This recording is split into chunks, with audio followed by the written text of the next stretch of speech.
What's going on, everyone? So the Lakers clearly need another center, and Rob Pelinka wants that to happen. We've gotten countless reports of the Lakers actively trying to find a center, and Christian Wood and Bismack Biyombo seem to be the two at the top of the list. Now, you can kind of make an argument for either of them, right? Christian Wood is more of a 4 than a 5, but he's provides some really solid offense. He'd be a great contributor on the offensive end, a guy that you could just dump the ball down to and let him go to work. Can he get to just be semi-serviceable defensively? Right? He's not. I don't expect him to be a great defensive player, but can he just be serviceable? I think that would be solid. Then Bismack Biyombo, he gives you the opposite, right? He gives you no offense, but he gives you some defense. He's got a crazy wingspan. He's like, 7'6" wingspan, something like that. So he's a guy that can block shots, defend. Problem with him is he's undersized. He's like 6'8". And Christian Wood, he's 6'10", but he's undersized for the center position. Again, more of a power forward than that. If you could marry these two together, then you're talking to like the perfect player, right? Get some just shot blocking, some defense, some hard-nosed type play with Christian Wood's offense. Now you're talking like a great, like all-star level center. Unfortunately, it doesn't work like that, right? So the Lakers are very likely going to have to choose between these two, or maybe they bring in both, right? Maybe they look at Christian Wood as a power forward and bring him in to play power forward, and then bring Biz as like, the third center.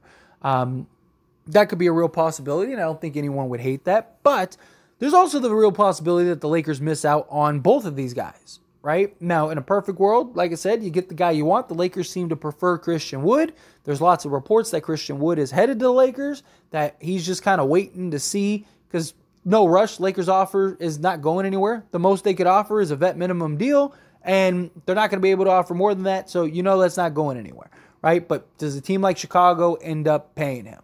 Now, for him, it becomes, what do you want more? Do you want the opportunity to win a championship, or do you want the money?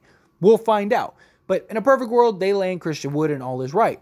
But there is the realistic possibility that Christian Wood goes and signs with Chicago, or Biz ends up going elsewhere and decides not to wait around, and the Lakers wait for Christian Wood and miss out on Christian Wood, and now they need to figure out the center position.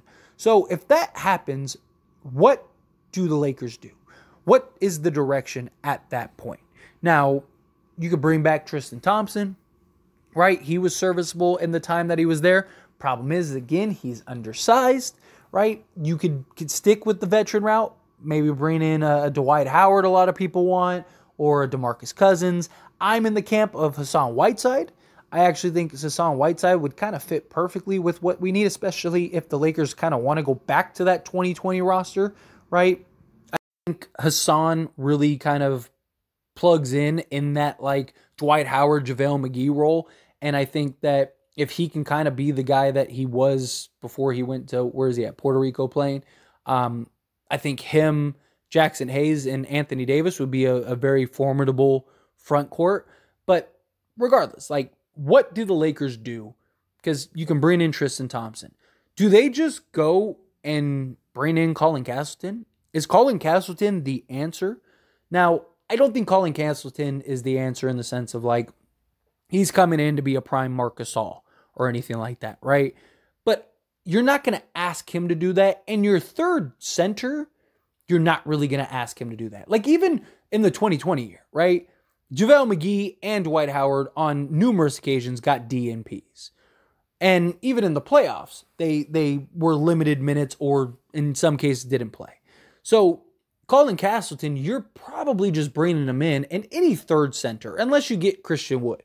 Right? If you get Christian Wood, then you're probably going to have to use him a lot, because that would probably be one of the caveats in order to sign him. But even Biz, I could see them going nights where they just don't play him, right? He gets a DNP. So if you're bringing in and you want to bring in a center, Colin Castleton, I think, can be serviceable. Now, I'm not saying he's going to come in and be the guy, but you don't need that. You need somebody that can come in for 10, 15 minutes a game and not just mess up what you have going on. If you have a lead, can help you maintain it. If you're down, can at least weather the storm, maybe even regain the lead. He is a true sender, right? He's 6'11", 231 pounds, and he's a guy that was doing a little bit of everything. we saw a lot of real promise from Colin Castleton.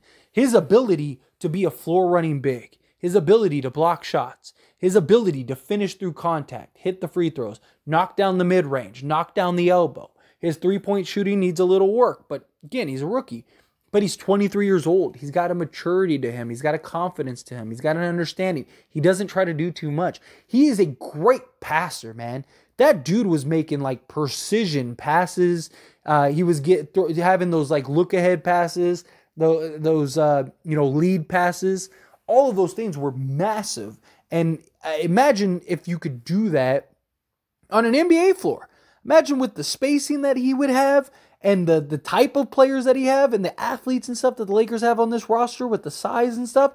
Colin Castleton could have a field day, right? This is a guy that you could run your offense through at times. Now, I wouldn't want to do that too heavily. I wouldn't want to ask him to like, hey, we're gonna run our entire offense through. But he's a guy that I do think you could dump the ball down to and allow him to make plays, right? You saw it in Summer League. He'd get the ball and was just so decisive with his decisions. He grabbed the ball on the entry pass, surveyed the floor real quick in like seconds, and then boom, he was making a play. That's value. Like that comes with maturity. That comes with an understanding of the game. Like that's what you're supposed to do as any player, not just a center. And I think he's a guy that you could put in the game and he's not going to ruin anything. He's not going to play out of pocket. He's not going to be too demanding. On some nights, you don't have to play him if you don't want to, right? Like, I like the idea of bringing him in as the 15th guy, period, right? Like, let's say you do get Christian Wood. I still wouldn't mind bringing in Colin Castleton. But I think if push comes to shove and all else fails, because you need a failsafe, I think Colin Castleton is that failsafe. Right? Like if you miss out on Christian Wood, you miss out on Biz. Hey, you got Christian Wood, who's you got Colin Castleton, right? Who's 6'11", real size. The biggest issue with Colin is one, again, the lack of floor spacing from the three. He was able to knock down the mid-range. He was able to knock down that elbow. He was hitting, jumpers at the free throw line. So if he can maintain that and that translates to the NBA, that would be massive. But the other thing is just he's very foul happy. We saw him foul a lot in Summer League. That probably translates to the NBA, especially with guys that are more skilled, more talented. The other concern is, yes, he was able to defend and be a shot blocker in Summer League. Is he going to be able to against NBA talent? Right? Like, I wouldn't want to put him on like the Jokers and Jokic's and Joel Embiid's of the world, right? I wouldn't want to do that. But against like most of the backup centers in the league, I think he'd be fine. Right? Like, there's not a lot of like great backup centers in the league. Right? So I think Colin Castleton could do more than hold his own for the most part. I think you could put him in and play him against bench units and he would be fine. I look, and if he does shine, great. To me, it's a low risk, high reward, right? You bring him in, it's not going to cost you anything, right? And you give him some run. If he's great, beautiful, right? Like, what if he is and I'm, again, not saying he has to be a 30, 20, 10 guy, but like, what if you play him 15 minutes a game and he's like an 8 and 3 guy with like 2 blocks or a block a game? That's really good. That is really good as your backup center. Like if it's not something that seems that far-fetched for Colin Castleton. He's a guy that I think easily, with his ability to run the floor, we saw him getting rebounds and running the break, right? So like his ability to run the floor, be a lob threat, hit that elbow shot, hit that mid-range, his ability to crash the glass, get offensive rebounds, which we saw him do a lot, even against guys that were bulkier in size. Now, again, he does get pushed around a little bit and stuff, like we saw him, but he was playing against guys massive, right? Who was it? The Celtics? Yeah. It was the Celtics game. Yeah, he was just getting pushed around, but you see that guy? Like, the guy was massive. Which is why I wouldn't want to put him against the Embiids and the Jokers of the world. But against backup centers, I think he'd be fine. And I don't think him giving you, we'll call it in 15 minutes, him giving us like 8, 5, and 3, right? 8 points, 5 rebounds, 3 assists. Can he do that for us with like a block? I think that's perfect. As your third big, that would be massive, right? I'm not saying that they will have him be the third big or that they necessarily should. But if all else fails, if Colin Castleton is your last answer, I don't think that that's a bad consolation prize. I don't think that that's a bad position to be in. Not just that, but that means he'd get a whole year of actual NBA experience. That could go a long way. Look at the jump that Max Christie made between last year and this year. And he didn't even play that much in the NBA. Imagine if Colin Castleton got like real minutes. And then once you go to the playoffs, you're not going to run your third big man anyway. Right? So like once you get to the playoffs, you're only going to run like an 8 or 9 man roster, and you're probably starting Anthony Davis at the 5, right? Because he's best at the 5. So that's kind of how I look at it, is like you let Colin Castleton play throughout the course of the regular season. He's probably going to get some significant minutes on certain nights because Anthony Davis is probably going to miss 30 plus games, right? So he's probably going to get a real opportunity.